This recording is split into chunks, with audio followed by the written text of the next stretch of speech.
नमस्कार। पूरा भारत इस वक्त जबरदस्त गर्मी की चपेट में है और ये हम सब महसूस कर रहे हैं। तो आज हम इसी बात को जरा गहराई से समझेंगे कि आखिर ये हो क्या रहा है। ये सवाल तो देखिए आज हम सबके दिमाग में है। सड़कें तप रही हैं, तापमान नए रिकॉर्ड बना रहा है। पर इसकी असली वजह क्या है?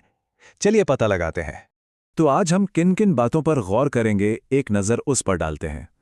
सबसे पहले समझेंगे कि ये भीषण गर्मी क्या है, फिर इसके 5 बड़े कारण जानेंगे। इसके बाद देखेंगे कि देश के कौन से हिस्से सबसे ज्यादा तप रहे हैं। और हाँ, सबसे जरूरी सवाल, राहत की बारिश कब आएगी। और आखिर में हम भविष्य को लेकर और अपनी सुरक्षा को लेकर कुछ जरूरी बातों पर भी चर्चा करेंगे। ठीक है, तो शुरू करते हैं। देखिए, सबसे पहले यह समझना जरूरी है कि जब हम बार बार ये शब्द सुनते हैं, हीट वेव या लू, तो इसका असल में मतलब क्या होता है। तो देखिए, हीट वेव का मतलब सिर्फ ये नहीं कि गर्मी है। इसका मतलब है कि गर्मी नॉर्मल से कहीं ज्यादा है। जब किसी जगह का टेम्परेचर उस मौसम के एवरेज टेम्परेचर से 4 से 6 डिग्री सेल्सियस ऊपर चला जाता है, तब उसे ऑफिशियली हीट वेव माना जाता है। अच्छा, अब आते हैं सबसे बड़े सवाल पर। ये जो इतनी रिकॉर्ड तोड़ गर्मी पड़ रही है ना, ये किसी एक कारण से नहीं है। असल में ये कई चीजों का एक कॉम्बिनेशन है, एक मिला जुला असर है। चलिए एक एक करके इन्हें समझते हैं। तो ये हैं वो 5 मुख्य खिलाड़ी। पहला, हमारी जानी पहचानी लू। दूसरा, एक ग्लोबल फैक्टर है अल नीनो। तीसरा, जो हम सालों से सुन रहे हैं, क्लाइमेट चेंज। चौथा, इस साल मॉनसून से पहले बारिश का कम होना। और पांचवा है शहरों का अपना हीट आइलैंड इफेक्ट। तो पहला कारण है लू। हम सब जानते हैं कि ये उत्तर और मध्य भारत में चलने वाली बेहद गर्म और सूखी हवाएं हैं। ये हवाएं न सिर्फ माहौल को गर्म करती हैं, बल्कि हमारे शरीर से नमी को भी बहुत तेजी से खींच लेती हैं। इसी वजह से डिहाइड्रेशन का खतरा एकदम से बढ़ जाता है। दूसरा बड़ा कारण है अल नीनो। ये एक बहुत बड़ा मौसमी फिनोमेनॉन है। आसान भाषा में समझें तो जब पैसिफिक ओशन यानी प्रशांत महासागर की सतह का पानी ज्यादा गर्म हो जाता है, तो उसका असर पूरी दुनिया के मौसम पर पड़ता है। भारत पर इसका असर होता है ज्यादा गर्मी और मानसून का देर से आना या कमजोर पड़ना। और ये सिर्फ एक साल की बात नहीं है, जो हमें हमारे तीसरे और सबसे गंभीर कारण पर ले आता है, क्लाइमेट चेंज यानी जलवायु परिवर्तन। जैसा कि इस चार्ट में साफ दिख रहा है, दुनिया का औसत तापमान लगातार साल दर साल बढ़ रहा है। हर साल गर्मी के नए रिकॉर्ड बन रहे हैं और इसका नतीजा ये है कि भारत में अब हीट वेव ज्यादा लंबी और ज्यादा खतरनाक होती जा रही हैं। चौथा कारण इसी साल के मौसम से जुड़ा है। देखिए, आमतौर पर अप्रैल मई में मॉनसून आने से पहले थोड़ी बहुत बारिश होती है, जिससे जमीन को थोड़ी ठंडक मिलती है। पर इस बार वो बारिश बहुत कम हुई है। बादल न होने का मतलब है सूरज की सीधी तीखी धूप, जो जमीन को और भी ज्यादा तपा रही है। और हमारा पांचवा कारण जुड़ा है हमारे शहरों से। इसे कहते हैं अर्बन हीट आइलैंड इफेक्ट। ये तस्वीर सब कुछ साफ कर देती है।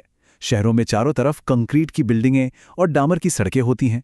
ये दिन भर सूरज की गर्मी सोखती हैं और रात में भी उस गर्मी को छोड़ती रहती हैं। वहीं दूसरी तरफ गांवों में पेड़ पौधे और खुली मिट्टी होती है, जो ठंडी रहती है। इसी वजह से दिल्ली या गुरुग्राम जैसे शहर अपने आसपास के ग्रामीण इलाकों से कई डिग्री ज्यादा गर्म महसूस होते हैं। तो अब हम ये तो समझ गए कि गर्मी क्यों पड़ रही है, पर सवाल यह है कि देश के कौन से हिस्से इसकी सबसे ज्यादा मार झेल रहे हैं। चलिए जरा भारत के हीट मैप पर एक नजर डालते हैं। इस टेबल में आप देख सकते हैं कि उत्तर और मध्य भारत, मतलब राजस्थान, दिल्ली, यूपी, ये इलाके इस वक्त रेड जोन में हैं। यहाँ तापमान 45 से 48 डिग्री सेल्सियस तक जा रहा है। वहीं गुजरात जैसे पश्चिमी राज्य ऑरेंज जोन में हैं। और अगर हम पूरब और दक्षिण भारत की बात करें, तो वहाँ तापमान थोड़ा कम जरूर है, लेकिन हवा में नमी यानी ह्यूमिडिटी बहुत ज़्यादा है, जो गर्मी को और ज़्यादा चिपचिपा और असहनीय बना देती है। चलिए अब उस सवाल पर आते हैं जिसका हम सबको बेसब्री से इंतजार है। इस जानलेवा गर्मी से आखिर राहत कब मिलेगी? और इसका जवाब सीधा सीधा मॉनसून से जुड़ा है। तो ये मॉनसून का सफर कैसे तय होता है, जरा इस टाइमलाइन को देखिए। मॉनसून आमतौर पर जून की शुरुआत में केरल के तट पर पहुंचता है, फिर ये धीरे धीरे ऊपर की तरफ बढ़ता है और जून के बीच तक मुंबई पहुंच जाता है और दिल्ली समेत उत्तर भारत तक पहुंचते पहुंचते जून का अंत या जुलाई की शुरुआत हो जाती है। मतलब साफ है, उत्तर भारत में अभी कुछ और हफ्ते भीषण गर्मी के हैं, जिसके बाद ही बारिश से राहत मिलने की उम्मीद है। अब बात करते हैं भविष्य की और उन ज़रूरी कदमों की जो हमें सबको अभी उठाने चाहिए, क्योंकि ये सिर्फ इस साल की कहानी नहीं है, हमें लंबे समय के लिए तैयार रहना होगा। तो सबसे ज़रूरी बात जो हमें समझनी है वो ये है कि ये अब एक न्यू नॉर्मल है। एक्सपर्ट्स का साफ कहना है कि क्लाइमेट चेंज की वजह से ऐसी भीषण गर्मी की लहरें अब हर साल आएंगी और शायद पहले से ज़्यादा लंबी और ज़्यादा तीव्र भी होंगी। तो हमें इसके साथ जीने के तरीके सीखने ही होंगे। इसलिए ये कुछ बहुत ही आसान लेकिन जिंदगी बचाने वाले उपाय हैं जिन्हें बिल्कुल भी नज़रअंदाज नहीं करना चाहिए। दिन भर में कम से कम 3 से 4 लीटर पानी पीना ही पीना है। कोशिश करें कि दोपहर 12 से 4 के बीच बाहर ना निकलें। हल्के रंग के ढीले ढाले सूती कपड़े पहनें और शरीर में पानी और नमक का बैलेंस बनाए रखने के लिए ORS या नींबू पानी, शिकंजी जैसी चीजें लेते रहें।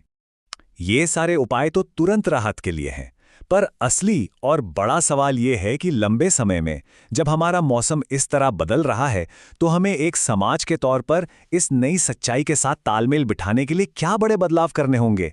इस सवाल पर सोचना बहुत बहुत ज़रूरी है।